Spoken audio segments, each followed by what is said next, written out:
Samira sat by the window, the silk of her wedding gown a heavy weight against her skin. Outside, the turquoise waters of the coastal kingdom shimmered under the midday sun. But the vibrant scene brought her no joy. Her fingers traced the faint birthmark that stretched across her cheekbone, a mark that had defined her life. It was this mark, they said, that made her plain, undesirable. It was this mark that had kept her hidden, her intelligence and sharp wit veiled beneath layers of coarse fabric. Today, she was to marry Sultan Malik, a man famed for his appreciation of beauty and poetry. The marriage was not one of love, but of political necessity, a treaty sealed with a reluctant bride.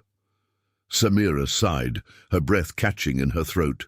She preferred the company of books to courtiers, the quiet rustle of parchment to the clamor of the palace.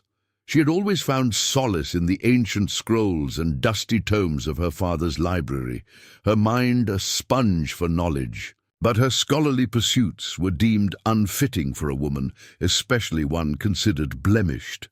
Down in the marbled throne room of the palace, preparations for the wedding feast were underway.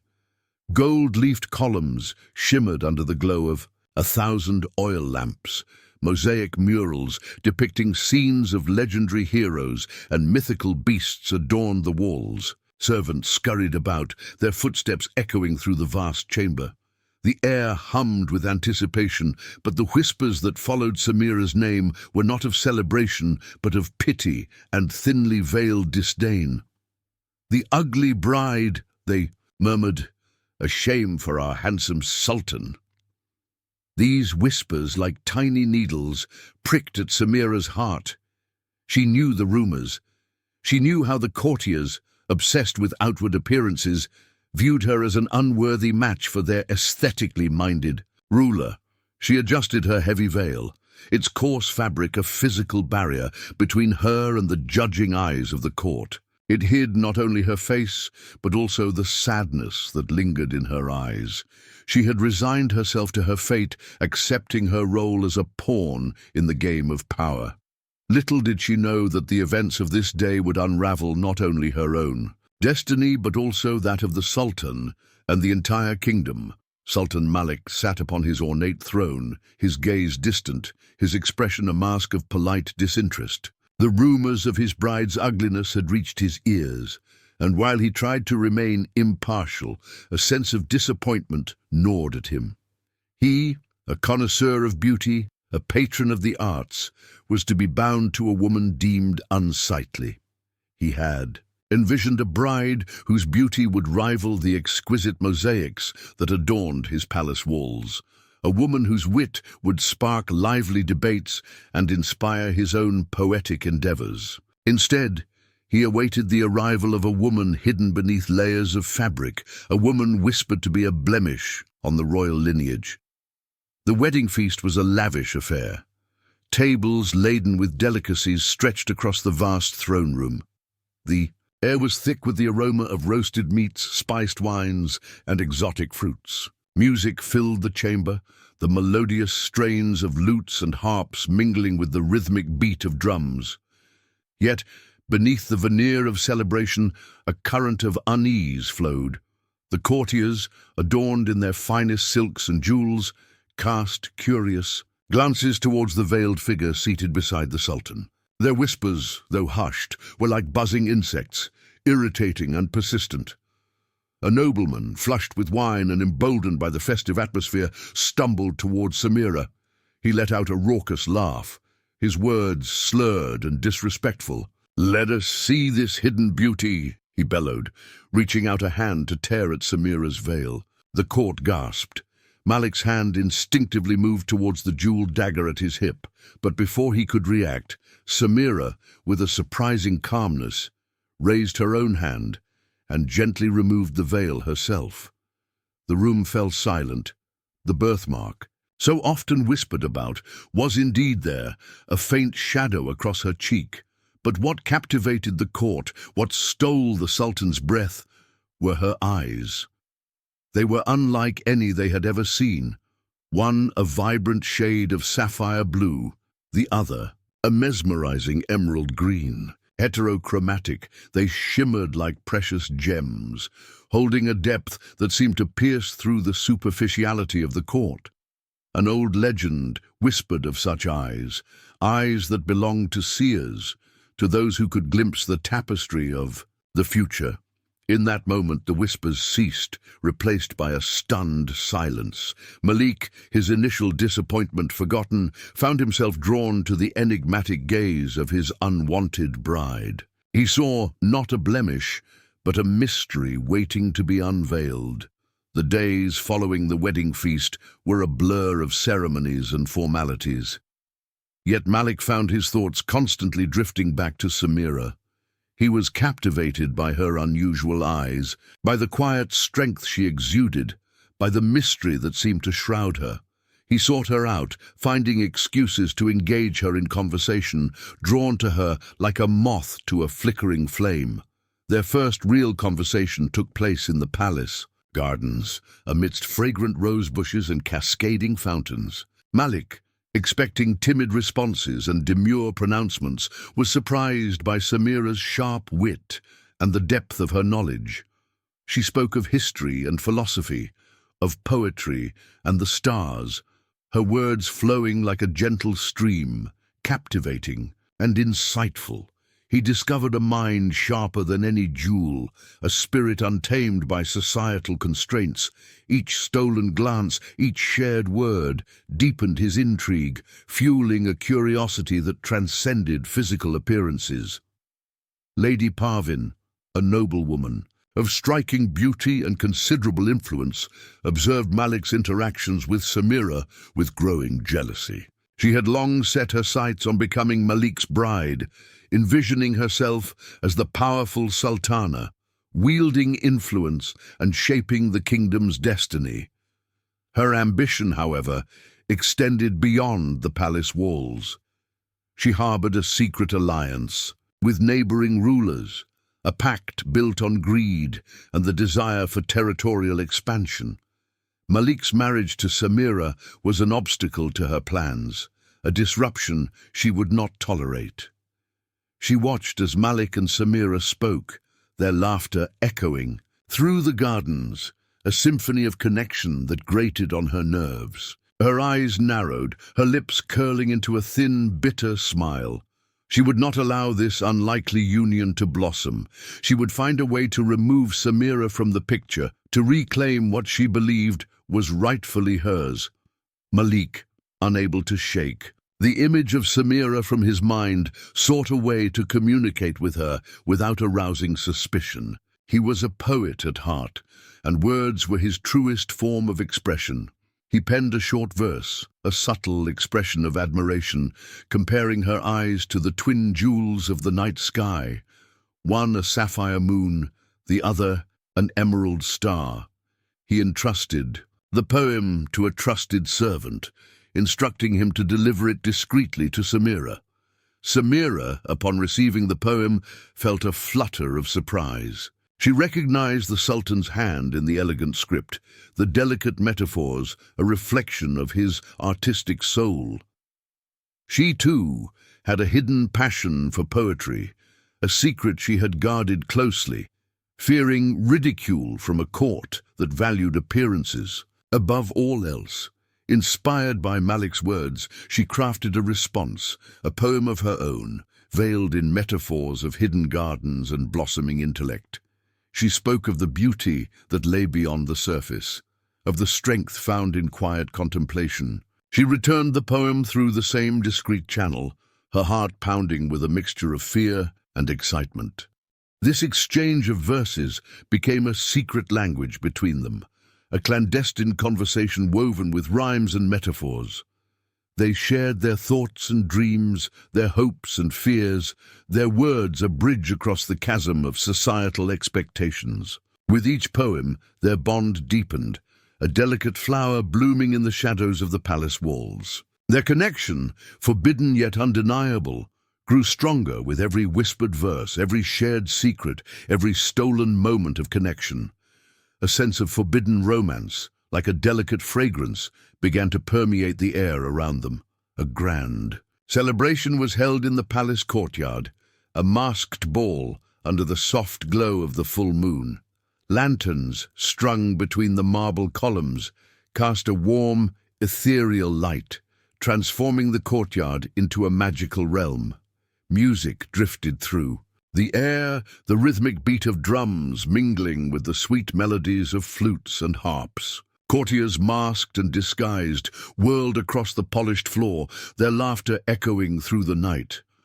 Malik, masked in gold and clad in rich velvet, searched the crowd for a familiar pair of eyes, one blue, one green. He found her standing, near a fountain, her simple mask unable to conceal the unique shimmer of her gaze. She wore a gown of silver silk, its soft sheen reflecting the moonlight, making her appear almost ethereal. He approached her, his heart pounding beneath his elaborate attire. He extended a hand, a silent invitation. Samira hesitated for a moment, then placed her hand in his. They joined the swirling throng of dancers, their movements graceful and fluid. As they danced, their masks became irrelevant. They recognized each other in the subtle pressure of their hands, in the shared rhythm of their steps, in the unspoken language that had blossomed between them. The music swelled, carrying them away on a tide of melody. They danced as if they were the only two people in the world, oblivious to the curious glances cast in their direction. Their bodies moved in perfect harmony, their souls entwined in the silent language of the dance. For a brief moment, they were free from the constraints of tradition, from the whispers and judgments of the court. They were simply two souls, connected by an invisible thread of mutual understanding and burgeoning affection. Lady Parvin, masked, in black and radiating a dark elegance, watched from the shadows. She recognized the Sultan's form, the distinctive way he moved, the grace that set him apart from the other courtiers.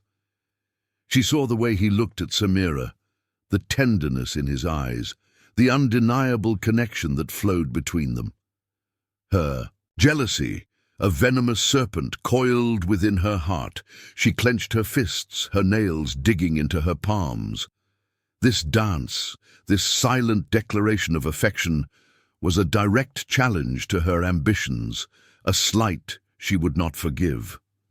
She vowed to exact her revenge, to tear apart this burgeoning romance, to reclaim what she believed was rightfully hers. The masked ball, intended as a celebration, became a battleground in the war for the Sultan's heart, a war Lady Parvin was determined to win.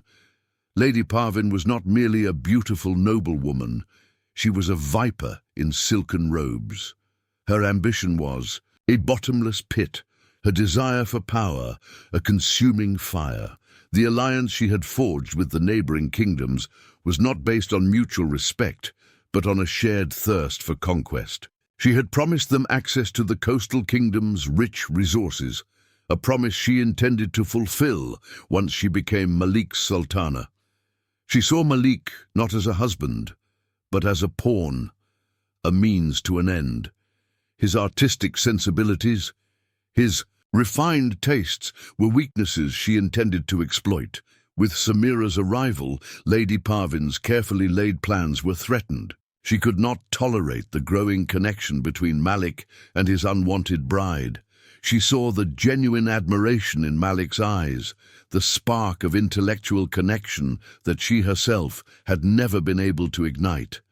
And so she began to weave her web of deceit. She spread rumors, whispering lies about Samira's lineage, questioning the purity of her bloodline. She hinted at a hidden madness, a taint in her family history. She played upon the court's obsession with appearances, reminding them of Samira's birthmark, twisting it into a symbol of ill omen. She spoke of the importance of a suitable bride, one who would enhance the kingdom's prestige, one who would strengthen its alliances. She subtly emphasized the political implications of Malik's choice, reminding the council of the delicate balance of power in the region. She sought out Malik, her voice dripping with false concern. "Your Majesty," she purred, "the court is uneasy. The rumors about your bride, They are damaging to your reputation. The neighboring kingdoms are watching. They expect a strong, decisive leader, not one swayed by sentiment." She paused, letting her words sink in. "The council is concerned. They believe a different bride, one of noble lineage and unquestionable beauty, would be more advantageous for the kingdom." Her words were poison, disguised as sweet nectar. She watched as Malik's brow furrowed, a seed of doubt planted in his mind. Her serpent's whisper had begun to take hold. The royal council, a collection of aging nobles and influential dignitaries, convened in the grand council chamber. Lady Parvin, her voice dripping with feigned concern, had successfully sown the seeds of doubt and discontent among them. The whispers she had so carefully cultivated had blossomed into outright disapproval of Samira. They spoke of the importance of tradition, of the need for a queen of impeccable lineage and undeniable beauty. They fretted over the rumors of Samira's supposed tainted bloodline, her birthmark, a constant reminder of her perceived imperfection. They argued that Malik's choice of bride would weaken the kingdom, jeopardizing their alliances and inviting the scorn of their neighbors. Their voices rose in a crescendo of disapproval, culminating in a formal decree. Malik, seated at the head of the long table, listened in silence, his face a mask of conflicting emotions. He felt the weight of tradition, the pressure of his duty to the kingdom. He knew the political ramifications of defying the council, the potential for unrest and instability. But in his heart, a different voice whispered, a voice that spoke of Samira's intelligence, her quiet strength, the undeniable connection they shared. The council's decree was clear. Malik must dismiss Samira. He must choose a bride deemed worthy by the court, a bride who would strengthen the kingdom's position, a bride who would uphold the traditions of their ancestors. The words hung in the air, heavy and suffocating. Malik felt trapped, torn between his duty and his growing affection for Samira. He knew that defying the council would be a risky move, one that could potentially cost him his throne. But the thought of sending Samira away, of severing the fragile bond that had formed between them, filled him with a profound sense of loss. Samira, hidden in the shadows of an adjoining room, overheard the council's decree. Her heart sank, the words like shards of ice piercing through her chest. She had believed, foolishly perhaps, that Malik saw beyond the superficiality of the court, that he valued her intellect and spirit above outward appearances. But now, faced with the council's disapproval, he seemed to have yielded to the pressure. She felt betrayed and alone, the weight of the world pressing down on her slender shoulders. Tears welled in her eyes, blurring her vision.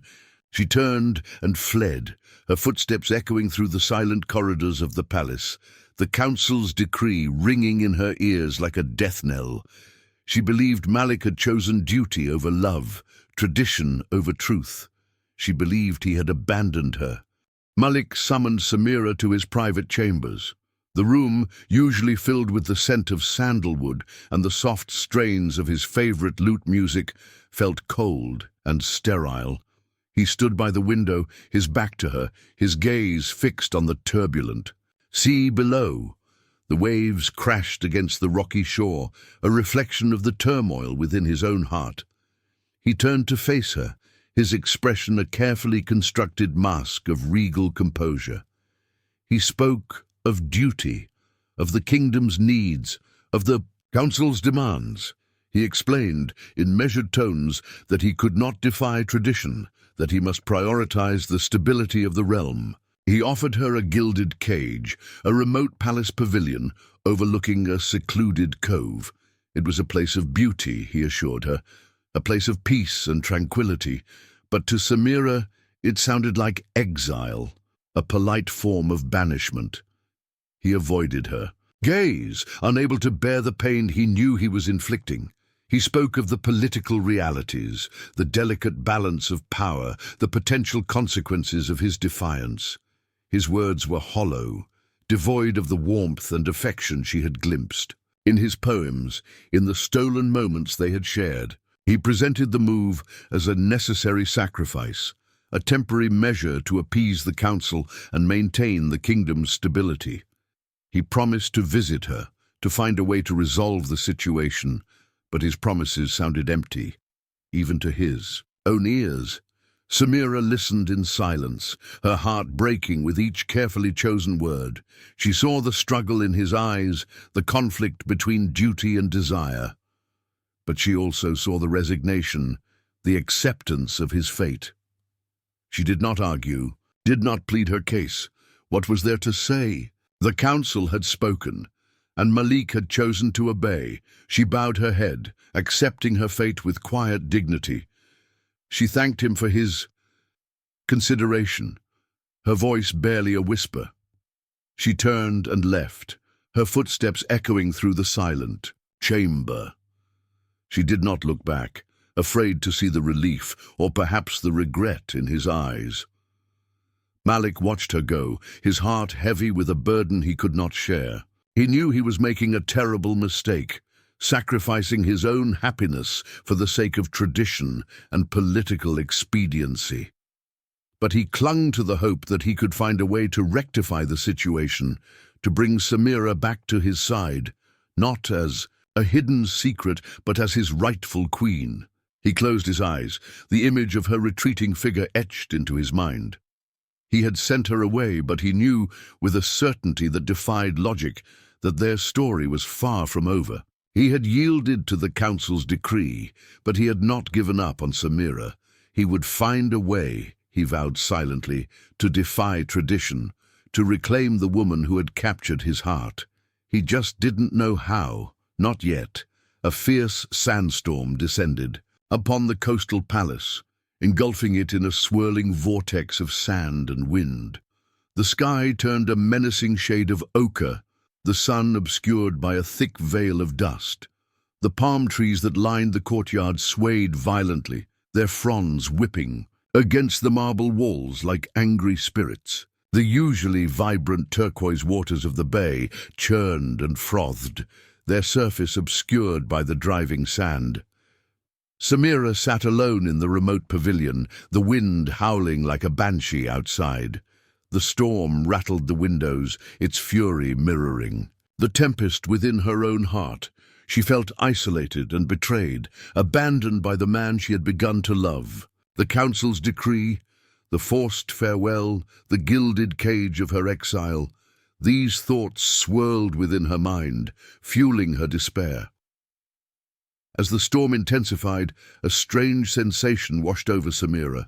Her heterochromatic eyes, usually a source of shame and ridicule, began to tingle, a strange warmth spreading through her body. The world around her seemed to shift, the colors becoming more vivid, the sounds more acute. The wind, though still howling, seemed to whisper secrets in her ear. She saw Malik standing in his private chambers, his face etched with worry. She saw Lady Parvin, her lips curled into a cruel smile, her hand extended towards a shadowy figure, lurking in the corners of the room. The figure held a jeweled dagger, its blade glinting menacingly in the dim light. Samira gasped, the vision so vivid, so real, that she felt a sharp pain in her chest. She saw the assassin lunge towards Malik, the dagger raised high. She saw the shock and disbelief in Malik's eyes as he realized the betrayal. The vision was fleeting, disappearing as quickly as it had appeared, but the image of the raised dagger, the impending act of violence, remained etched in her mind. The storm raged outside, but a different kind of storm raged within Samira. The legend of the seer's eyes, the whispered tales of prophetic sight, were no longer just stories. They were her reality. She knew, with a certainty that defied logic, that she had witnessed a glimpse of the future, a future she had to prevent. She had to warn Malik, to save him from the treachery that lurked in the shadows of his own palace. The vision, though terrifying, was not yet complete. The swirling sands in her mind settled, and another image emerged, hazy at first, then sharpening into focus. Samira saw a hidden chamber tucked away behind a tapestry depicting a mythical griffin in Malik's private library. She saw a wooden chest, its surface inlaid with mother-of-pearl tucked beneath a loose floorboard. Inside the chest, she saw a rolled parchment, tied with a crimson ribbon. The parchment, she knew with an unshakable certainty, held a secret, a key to Malik's freedom. As the wind howled outside, the image of the hidden chamber burned itself into Samira's memory. She knew instinctively that this parchment, this hidden treaty, held the answer to the council's demands, a way for Malik to defy tradition and choose his own bride. The vision faded, leaving Samira breathless, her heart pounding in her chest. The sandstorm raged outside, but within her, a sense of purpose, a flicker of hope began to ignite. She had seen the danger that threatened Malik, the treachery that lurked within the palace walls, and she had also seen the path to his freedom, the key to his liberation. The hidden treaty, she knew, was more than just a document. It was a lifeline, a beacon of hope in the swirling darkness. The wind howled, the sand lashed against the pavilion windows, but Samira barely noticed. The vision, the urgency of her mission, propelled her forward.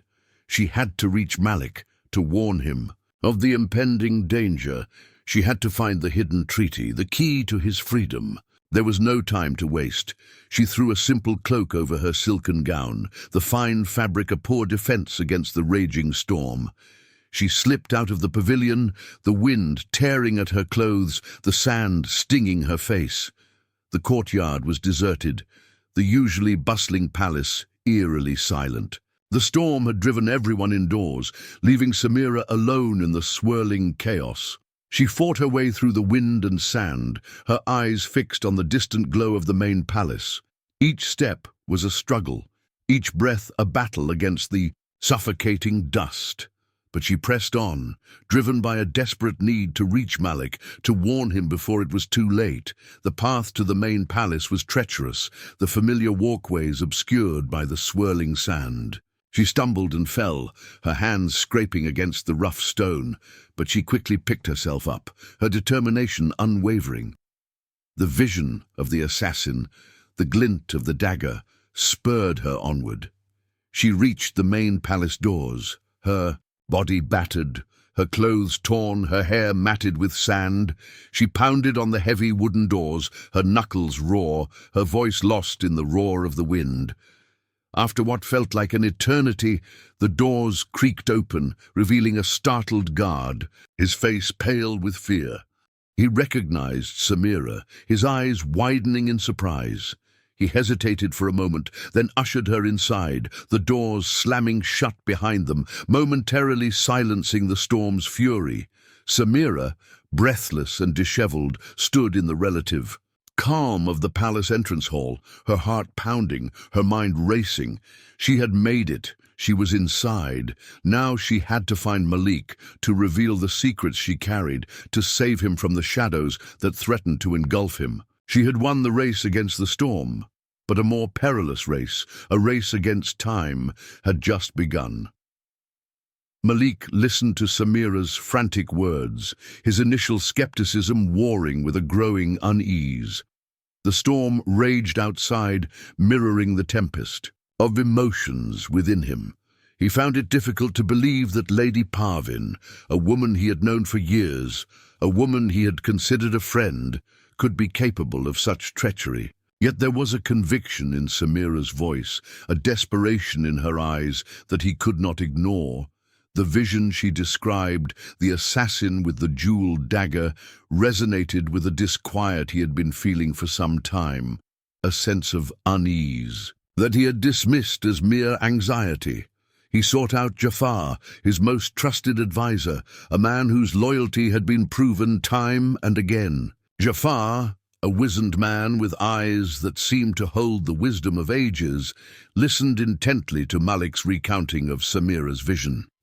He did not dismiss it as the ramblings of a distraught woman, but considered it with a grave seriousness that mirrored Malik's own growing concern. Jafar, too, had harbored suspicions about Lady Parvin, her ambition, her subtle manipulations of the court, her close ties with the neighboring kingdoms. He had observed her interactions with Malik, the veiled possessiveness, the barely concealed resentment towards Samira. He had seen the subtle ways she had influenced the council, the whispers she had spread, the seeds of doubt she had sown. "Your Majesty," Jafar said, his voice low and urgent, "I believe there is truth in what Lady Samira has seen. Lady Parvin's ambition is well known. Her alliances with our neighbors are concerning. We must proceed with caution. We must uncover the truth before it is too late." Malik, his trust in Jafar unwavering, agreed. They formed a secret alliance, a pact forged in the heart of the storm, a bond of loyalty against the encroaching darkness. They would investigate Lady Parvin's activities, discreetly gathering evidence, seeking confirmation of Samira's vision. They would work in the shadows, their movements clandestine, their purpose hidden from the prying eyes of the court. They knew the risks, the potential consequences of their actions, but they were determined to uncover the truth, to protect Malik from the danger that lurked so close, to expose the treachery that threatened to tear the kingdom apart. The storm raged outside, but within the palace walls a different kind of storm was brewing, a storm of secrets and lies, of loyalty and betrayal, a storm that would determine the fate of the Sultan and his kingdom. The palace was abuzz with preparations for the evening's festivities. A grand banquet was to be held in honor of a visiting dignitary, a lavish affair filled with music, dancing, and diplomatic pleasantries. Beneath the surface of celebration, however, a darker current flowed. Malik, armed with Samira's warning and Jafar's counsel, was prepared. He had laid a trap, a carefully orchestrated plan to expose Lady Parvin's treachery. The banquet. All shimmered with candlelight, the tables laden with delicacies, the air thick with the aroma of spiced wines and roasted meats. Courtiers, adorned in their finest silks and jewels, mingled and conversed, their laughter echoing through the vast chamber. Lady Parvin, radiant in a gown of crimson silk, moved through the crowd with an air of confidence, her eyes sparkling with barely concealed triumph. She believed her plan was flawless, her victory assured. As the evening progressed, Malik, feigning ignorance, engaged Lady Parvin in conversation, his words carefully chosen, his tone light and amiable. He drew her out, subtly probing, seeking confirmation of her intentions. He spoke of his admiration for her beauty, her influence, her political acumen, feeding her vanity, lulling her into a false sense of security. Meanwhile, Jafar, discreetly, positioned near the entrance to the banquet hall, observed the proceedings with a keen eye. He had stationed loyal guards at strategic locations throughout the palace, ready to act on his signal. He watched as Lady Parvin, emboldened by Malik's apparent acquiescence, signaled to a shadowy figure lurking near the tapestry depicting the mythical griffin. It was the same figure Samira had seen in her vision, the assassin with the jeweled dagger. As the assassin moved towards Malik, his hand reaching for the concealed blade, Jafar gave the prearranged signal. The guards, swift and silent, emerged. From the shadows surrounding the assassin before he could strike, Lady Parvin, her face contorted in a mask of shock and disbelief, watched as her carefully laid plan unraveled before her eyes. Her moment of triumph had turned into a moment of utter defeat. Malik, his voice ringing with authority, confronted Lady Parvin, revealing his knowledge of her plot, her secret alliance with the neighboring kingdoms, her treacherous intentions. He produced the hidden treaty, the parchment Samira had seen in her vision, the document that granted him the autonomy to choose his own bride, freeing him from the council's demands. He exposed her lies, her manipulations, her desperate bid for power. The court, stunned into silence, watched as the truth unfolded before them. Lady Parvin's carefully constructed facade crumbled, revealing the viper beneath the silken robes. Her ambition, her treachery, her betrayal were laid bare for all to see. The hidden treaty, retrieved from its secret compartment in Malik's library, was unfurled before the shocked court. The crimson ribbon that bound it fell away, revealing the elegant script of Malik's late mother, the former Sultana. The words, clear and unequivocal, declared that the reigning Sultan had the sole right to choose his own bride, free from the constraints of the council's decrees or the pressures of political alliances. It was a safeguard she had put in place, anticipating the very kind of treachery Lady Parvin had attempted. Malik's voice, though calm, resonated with authority. He read aloud the words of his mother, the ancient script echoing through the silent banquet hall. The council members, their faces pale and drawn, exchanged uneasy glances. They had been manipulated, their judgment clouded by Lady Parvin's whispers and veiled threats. They had sought to control Malik's choice, to impose their own will upon him. But the hidden treaty had rendered their decree null and void. Malik then turned his gaze upon Lady Parvin, his eyes blazing with righteous anger. "You sought to control me, to use me as a pawn in your own game of power," he declared. "You lied about Samira's lineage, poisoned the minds of the court, and conspired with our enemies to destabilize the kingdom." He revealed the details of her alliance with the neighboring rulers, the promises she had made, the concessions she had offered in exchange for their support. He exposed her greed, her ambition, her utter disregard for the well-being of the kingdom. Lady Parvin, stripped of her mask of composure, could only stammer denials, her words weak and unconvincing. The evidence against her was overwhelming, the truth of her treachery undeniable. The court, initially swayed by her beauty and charm, now recoiled from her in disgust. The whispers that had once condemned Samira now turned against Lady Parvin, a chorus of condemnation echoing through the banquet hall. The lies she had so carefully constructed had crumbled, revealing the rotten core of her ambition. The truth, like a bright light, had banished the shadows of deceit, exposing her treachery for all to see. The council, humbled and ashamed, lowered their heads, their previous decree now a testament to their own gullibility. They had been blinded by Lady Parvin's manipulations, their judgment clouded by their own prejudices. Now, the truth, stark and undeniable, stood before them, a testament to Samira's vision and Malik's wisdom. Malik, holding the hidden treaty aloft, turned his gaze towards Samira. She stood near the entrance to the banquet hall, her simple gown a stark contrast to the elaborate attire of the courtiers.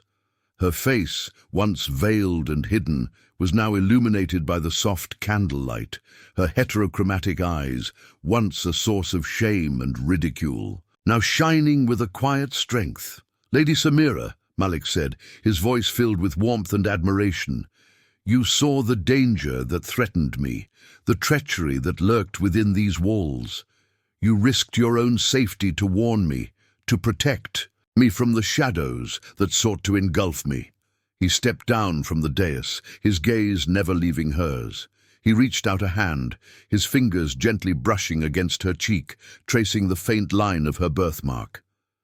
"This mark," he said, softly, "that others saw as a blemish, I see as a symbol of your unique beauty, your inner strength, your unwavering spirit." He turned to address the court, his voice ringing with authority.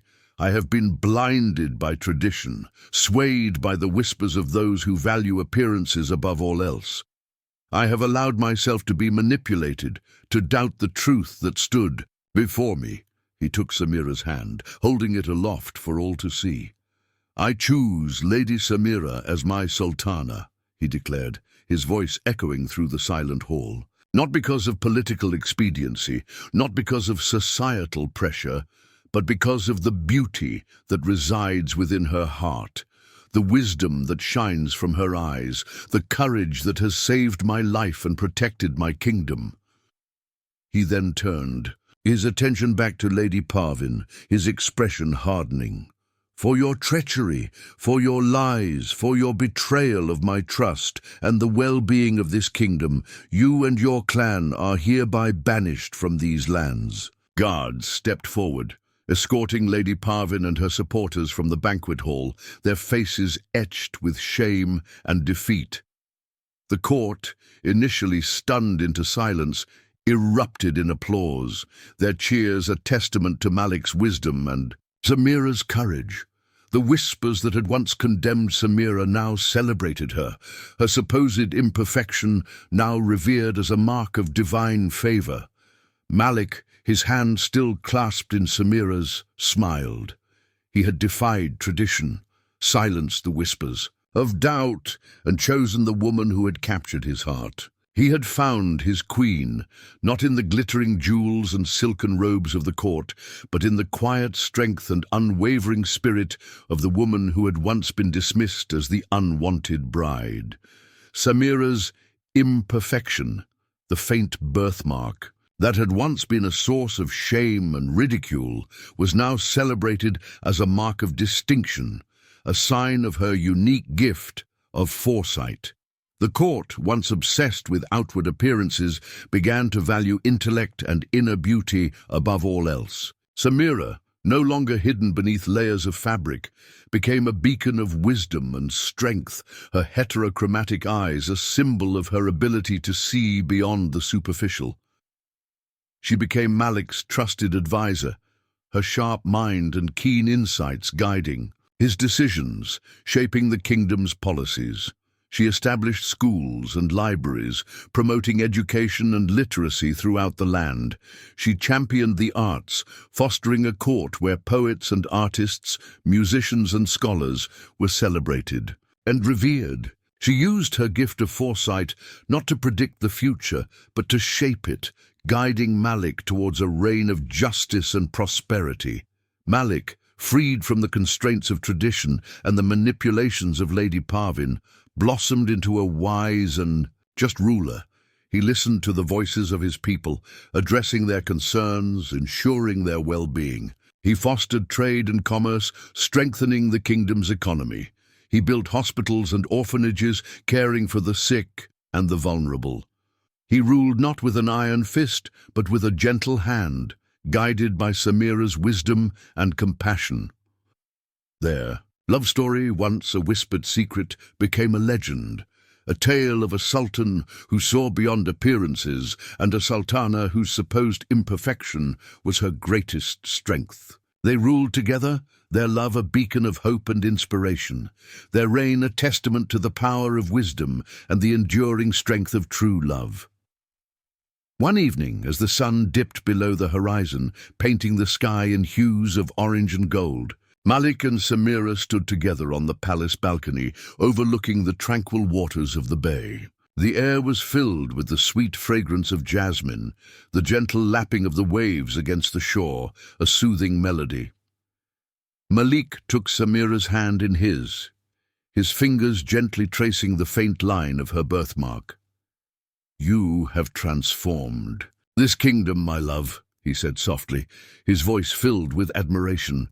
"You have shown us that true beauty lies not in outward appearances, but in the depths of one's heart, in the strength of one's spirit." Samira smiled, her heterochromatic eyes shimmering in the fading light.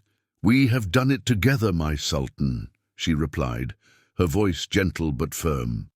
"Together, we have built a kingdom where wisdom is valued above all else, where true beauty shines from within." He drew her close, their bodies touching, their hearts beating as one. He looked into her eyes, the twin jewels of the night sky, one sapphire, one emerald, and saw reflected in their depths the love that had blossomed. Between them, a love that had defied tradition, overcome adversity, and transformed their kingdom. They stood there, embraced in the soft glow of the setting sun, their love a silent testament to the power of seeing beyond the surface, to the beauty that lies within, a love that would endure through the ages, a love story for the ages.